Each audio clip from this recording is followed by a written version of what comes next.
बोलो सियावर रामचंद्र भगवान की, सियावर रामचंद्र भगवान की, माता जानकी की, भारत माता की, भारत माता की, सत्य सनातन धर्म की, सत्य सनातन धर्म की, गौ माता की, गौ माता की, सरयू माता की, सरयू माता की, नमः पार्वती पतिये हर हर।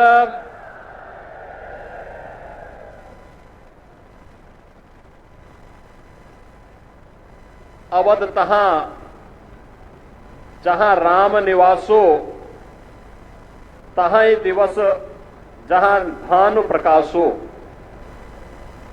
जो पे सिय राम बन जाही, अवध तुम्हार काज कुछ नाही। दीपोत्सव के इस अष्टम संस्करण कार्यक्रम में आज इस समारोह की शोभा बढ़ा रहे हैं अयोध्या धाम के हमारे सभी पूज्य संतों की उपस्थिति में आज जो एक कार्यक्रम यहां पर आयोजित हो रहा है, केंद्रीय मंत्री पर्यटन और संस्कृति मंत्रालय के मंत्री माननीय श्री गजेंद्र सिंह शेखावत जी, उत्तर प्रदेश सरकार में मंत्रिमंडल के मेरे वरिष्ठ सहयोगी उप मुख्यमंत्री श्री ब्रजेश पाठक जी, प्रभारी मंत्री अयोध्या श्री सूर्य प्रताप शाही जी, प्रदेश के जल शक्ति मंत्री श्री स्वतंत्र देव सिंह जी, पर्यटन और संस्कृति मंत्री श्री जयवीर सिंह जी, प्रदेश सरकार के मंत्री श्री सचित चंद्र शर्मा जी,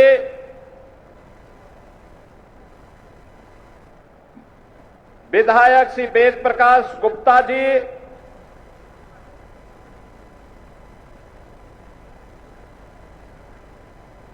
जिला पंचायत अध्यक्ष श्रीमती रोली सिंह जी, महापौर महंत ग्रीष्मपति त्रिपाठी जी, विधान परिषद सदस्य डॉक्टर हरिओम पांडे जी, मान्य विधायकगण, आज के समारोह में अपनी कृपा पूर्वक उपस्थिति के कारण इस समारोह की शोभा बढ़ा रहे जगतगुरु रामानुजाचार्य स्वामी राघवाचार्य जी महाराज,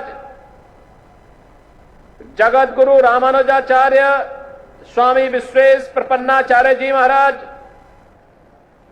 जगतगुरु रामानुजाचार्य स्वामी श्री सिद्धराचार्य जी महाराज,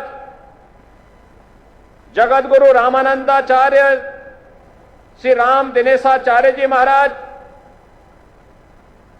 मणिराम दास सावनी के श्री महंत जी के कृपा पात्र महंत कमल नयन दास जी, बड़े भक्तमाल के श्री महंत अवधेश दास जी, श्री महंत राजकुमार दास जी, श्री महंत राम शरण दास जी महाराज, श्री महंत देवेंद्र प्रसादाचार्य जी,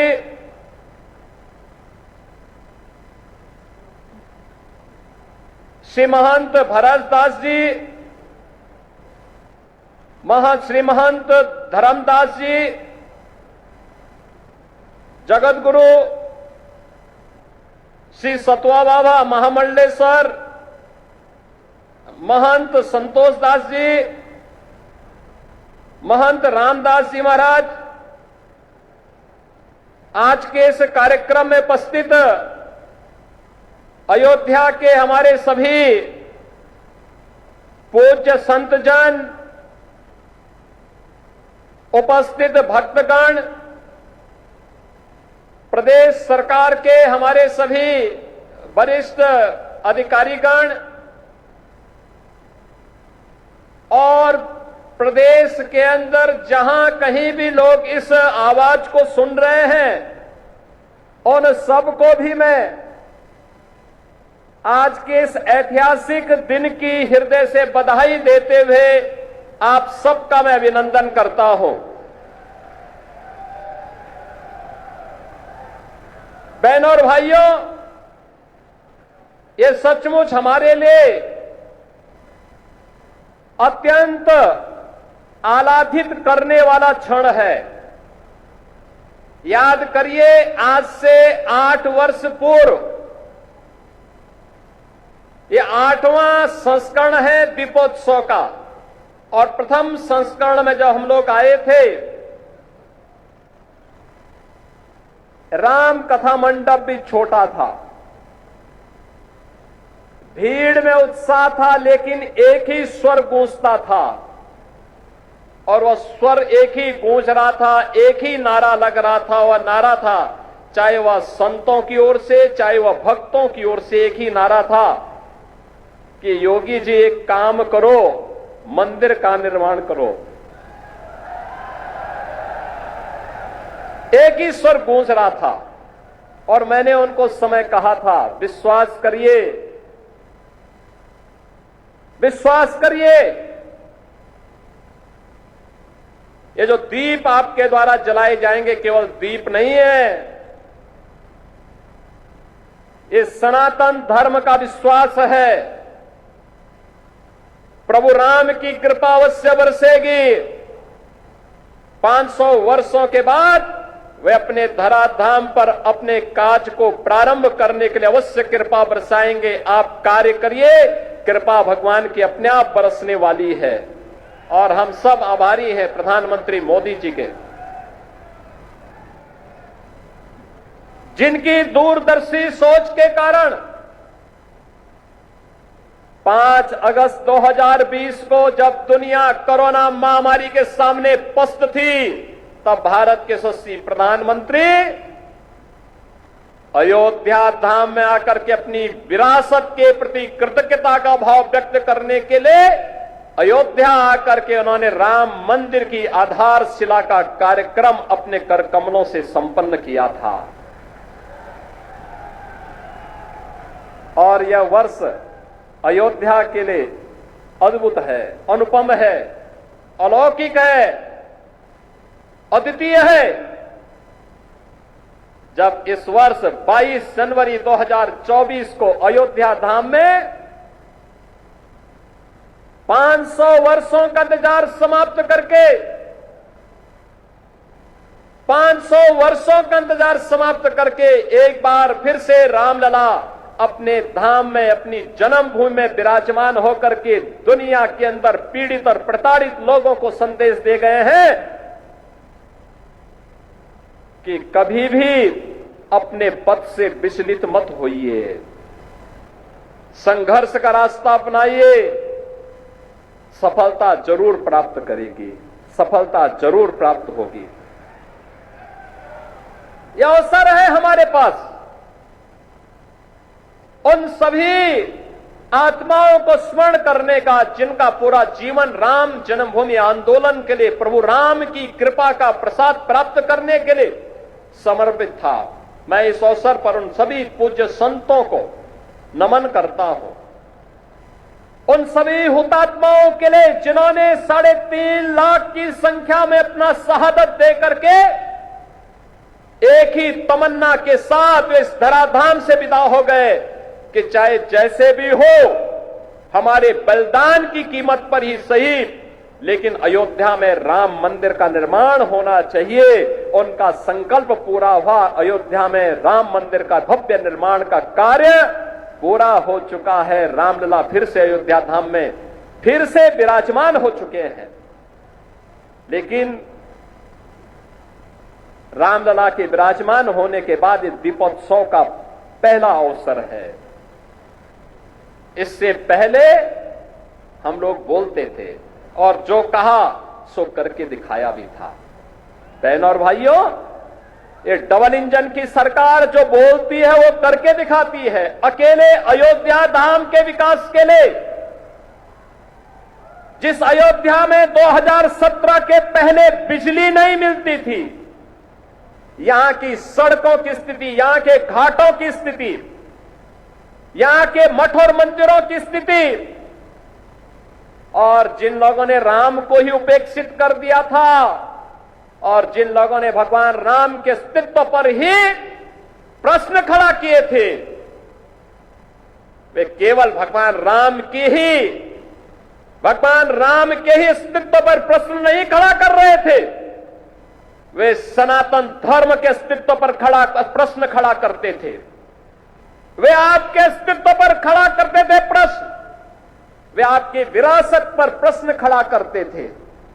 लेकिन कितना सदा सहता है हमारी, सदा सहता ही समझो, लेकिन आपकी सदा सहता विरोधी को कायरता नजर नहीं आनी चाहिए। और इसीलिए मैं कहने के लिए आया हूं आपसे आज, आपने 2017 के बाद जो भी कहा वह अयोध्या के अंदर हो करके रहा है। हम लोगों ने कहा था कि आपने कहा था 17 में कहा था, इसी मंच पर उस समय कहा था, पूज्य संतों की उपस्थिति में कहा था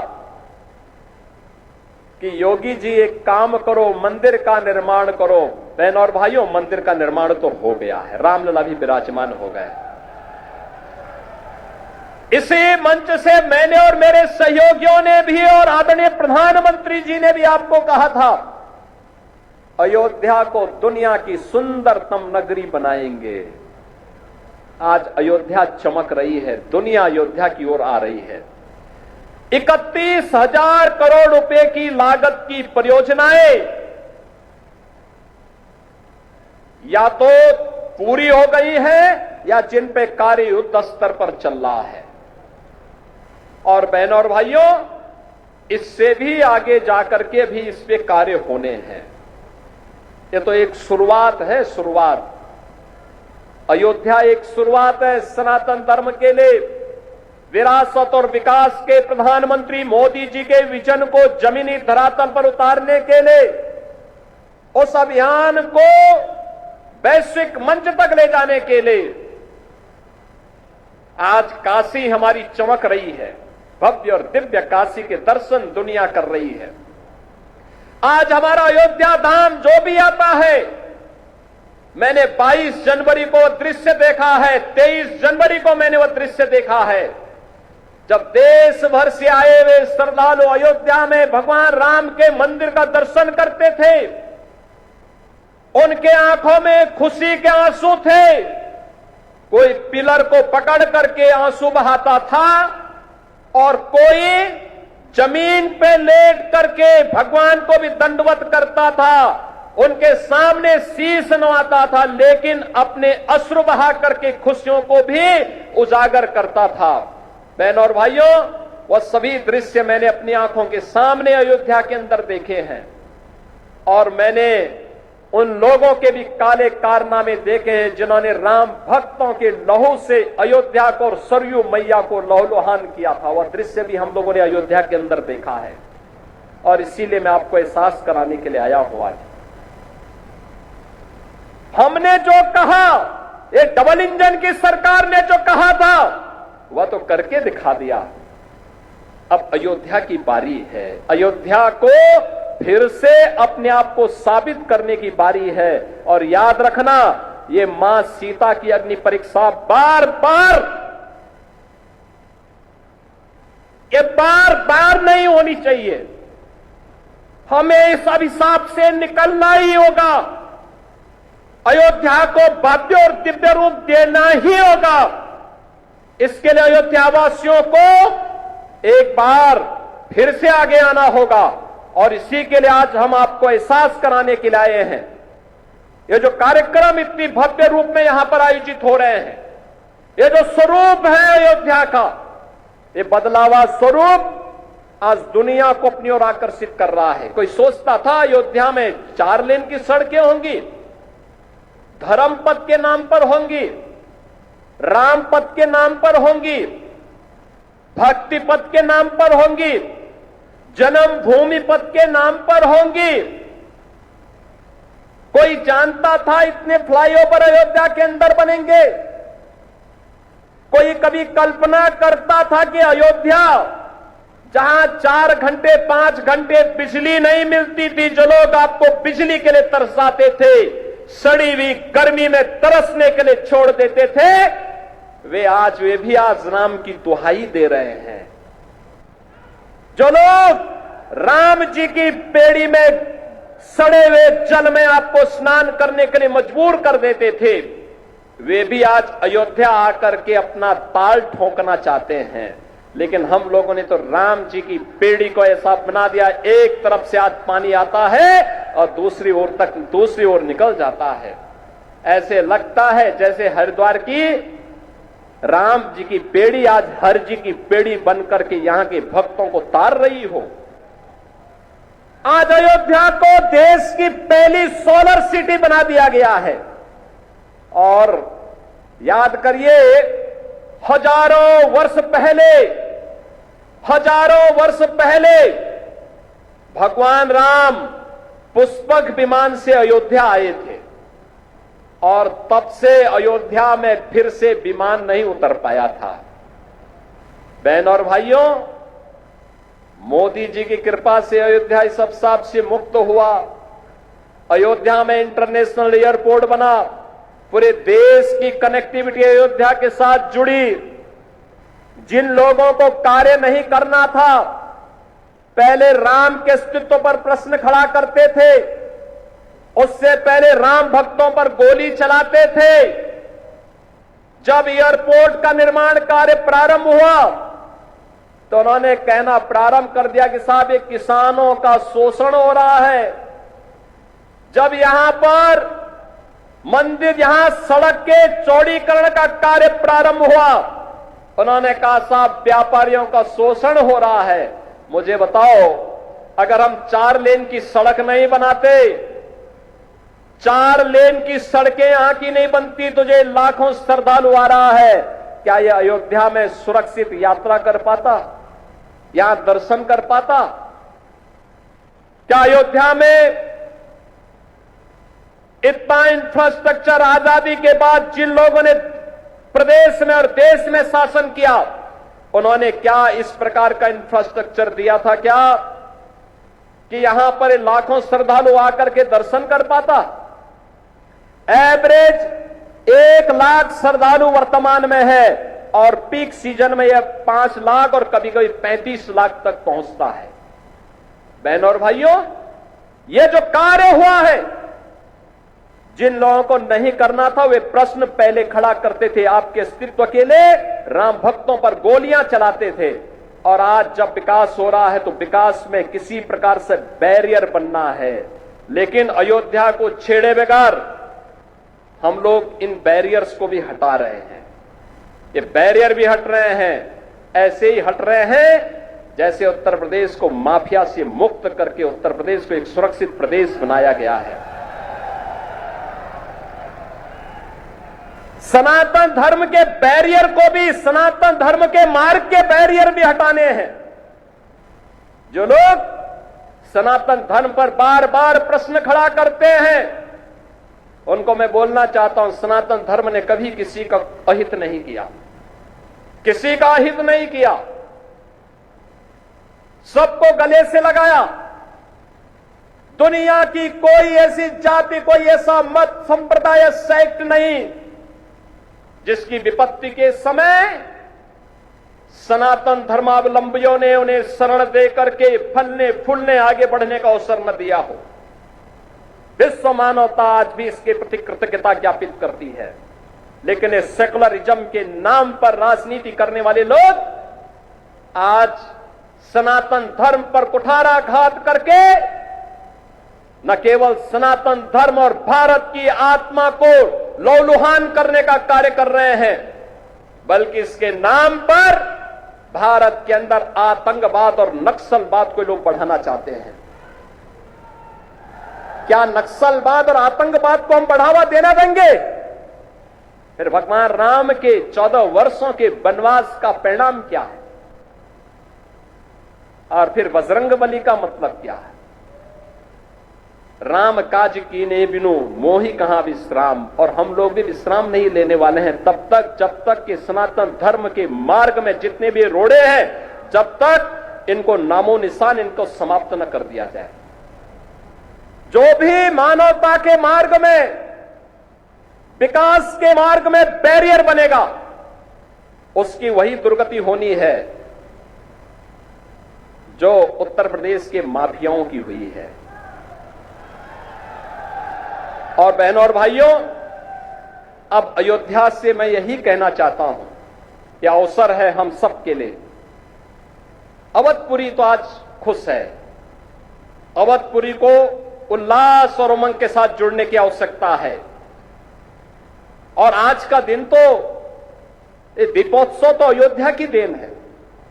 देश और दुनिया में दीपोत्सव के आयोजन जहां कहीं भी होते हैं, त्रेता युग में उसकी शुरुआत इसी अयोध्या से हुई थी, इसी अयोध्या धाम से हुई थी।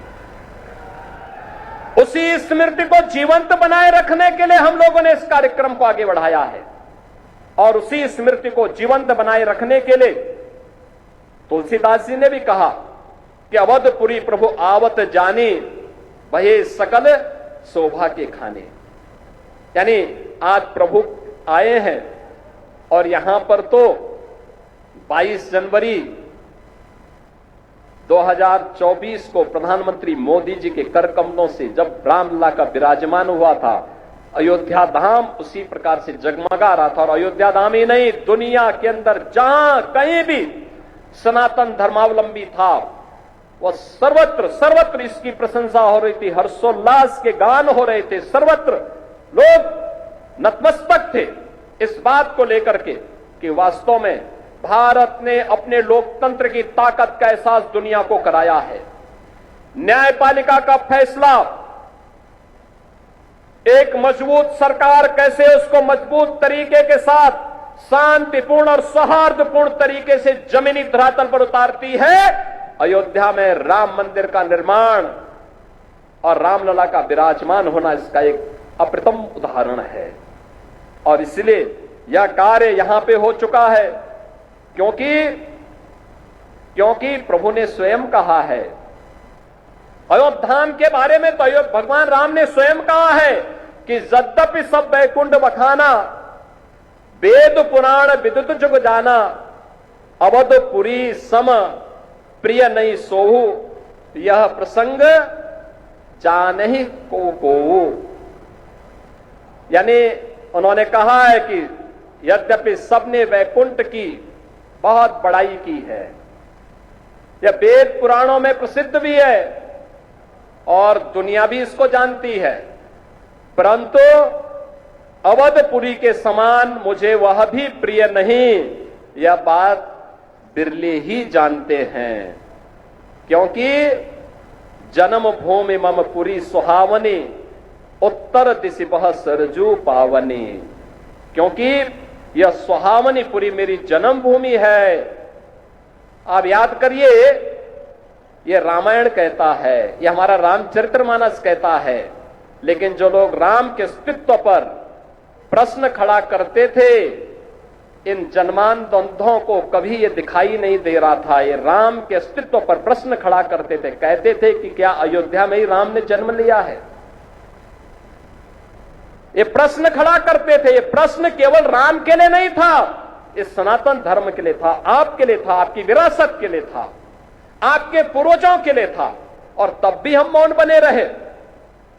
अति प्रिय मोही यहां के बासी, मम धामदा पुरी सुख राशि। बहनों और भाइयों, अब तो रामलला विराजमान हो चुके हैं और मैं आप सबसे आह्वान करूंगा, अब अवसर है। मोदी जी ने 2014 में देश के अंदर प्रभु राम के राम राज्य के अनुसार देश की शासन व्यवस्था का संचालन करना प्रारंभ कर दिया है। आपने देखा होगा, कल ही प्रधानमंत्री मोदी जी ने 70 वर्ष से ऊपर के प्रत्येक बुजुर्ग के लिए 5 लाख रुपए की आयुष्मान भारत की स्वास्थ्य बीमा की व्यवस्था को भी जारी किया है। यानी सबको स्वस्थ रखने के लिए मुफ्त में 5 लाख का एक कार्ड हर 70 वर्ष से ऊपर के बुजुर्ग को प्राप्त हो जाएगा। वे कहीं भी पैनल हॉस्पिटल में जाकर के अपना उपचार करा सकता है। आप अनुमान करिए कि 2014 के बाद से कितना परिवर्तन हुआ। 4 करोड़ गरीबों के मकान बन गए, 12 करोड़ गरीबों के घर में शौचालय बन गए, 10 करोड़ गरीबों के घर में एक एक रसोई गैस का सिलेंडर मिल गया, 50 करोड़ लोगों को प्रतिवर्ष 5 लाख रुपए का स्वास्थ्य बीमा का कवर मिल रहा है, 80 करोड़ लोग कोरोना कालखंड में फ्री में राशन की सुविधा का लाभ जो प्रदान हुआ था वह आज भी जारी है। आज भी फ्री में राशन सबको बिना भेदभाव के मिल रहा है।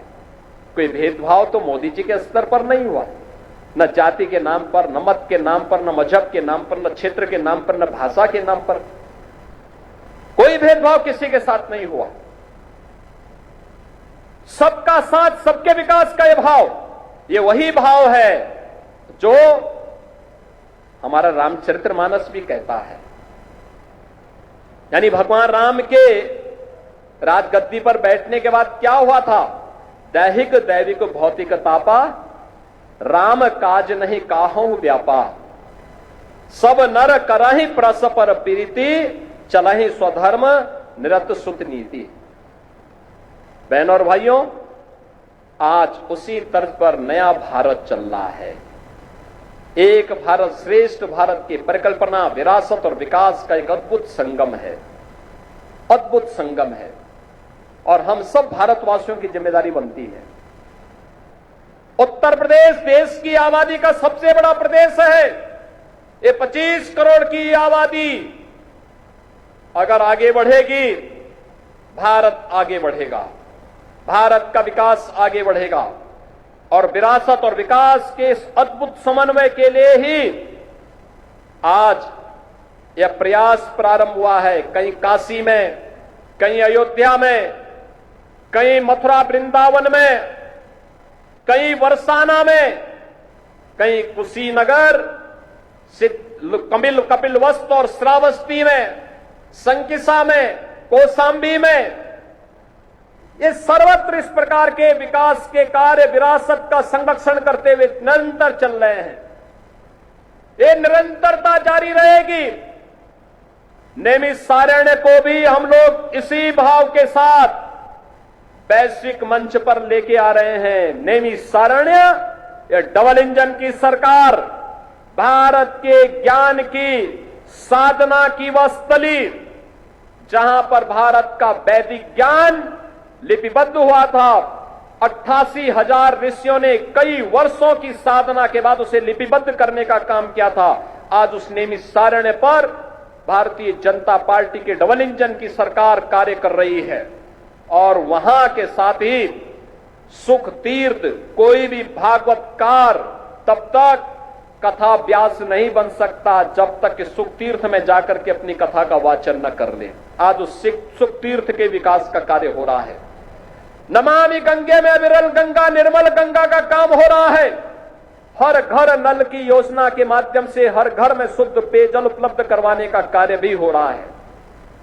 बहनों और भाइयों, स्वास्थ्य के लिए, शिक्षा के लिए, विकास के लिए, रोजगार के लिए और सुरक्षा के लिए तो कहना ही क्या है।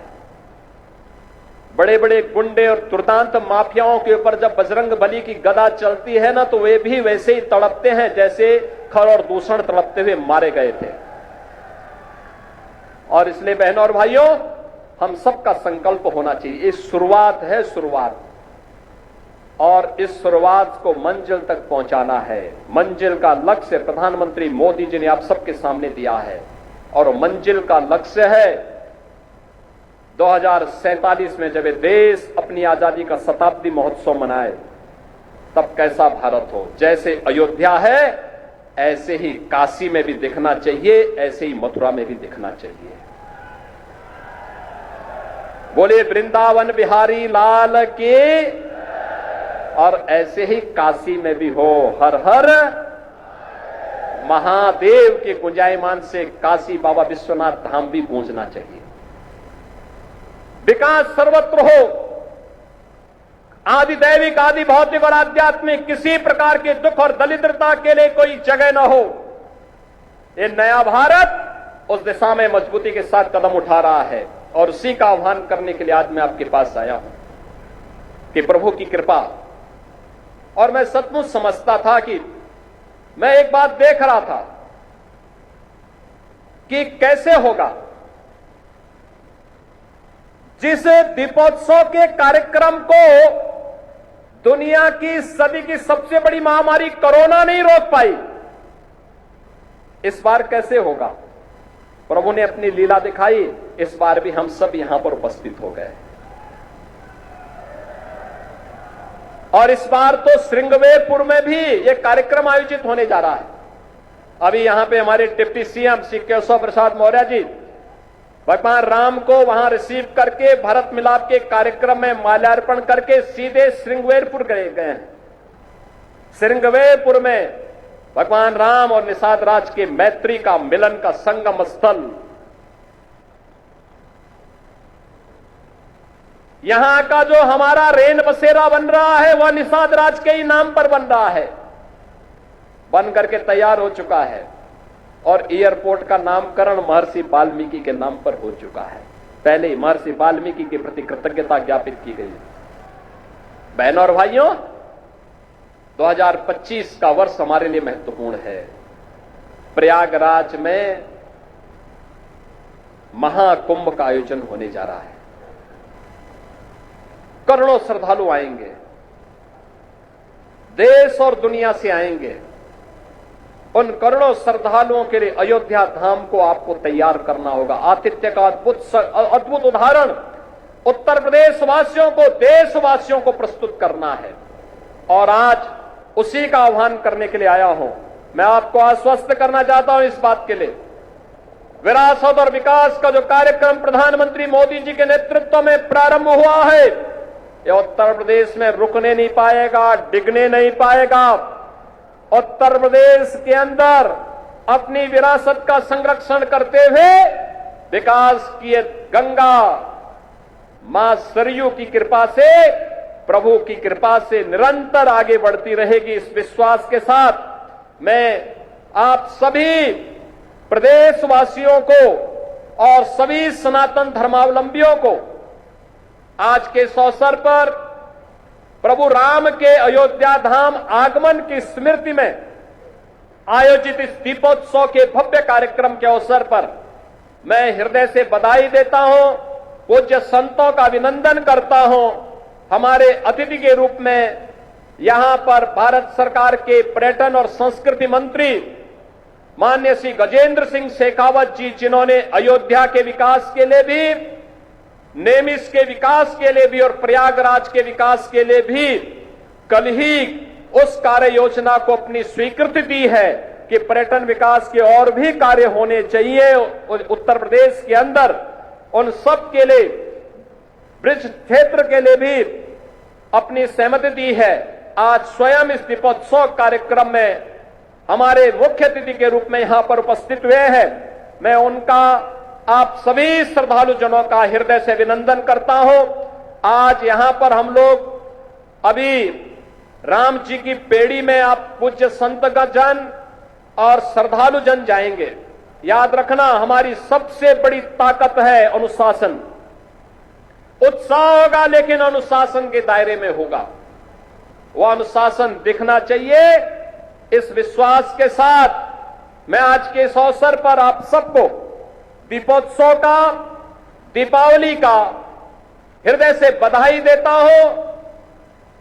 प्रभु श्री राम से ही प्रार्थना करता हूं कि आपके व्यक्तिगत जीवन में, सार्वजनिक जीवन में, पारिवारिक जीवन में खुशहाली लाएं, सुख और समृद्धि लाएं और निरंतर इस दीपोत्सव के कार्यक्रम के साथ हम सब जुड़ते रहें। आप सबके प्रति मेरी मंगल में शुभकामनाएं।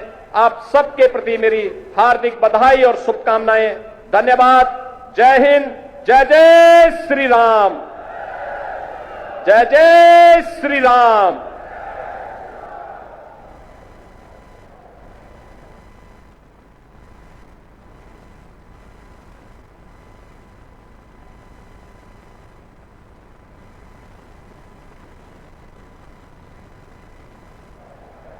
सुबह का नहीं है जो, वो शाम का नहीं, जो राम का नहीं वो किसी काम का नहीं।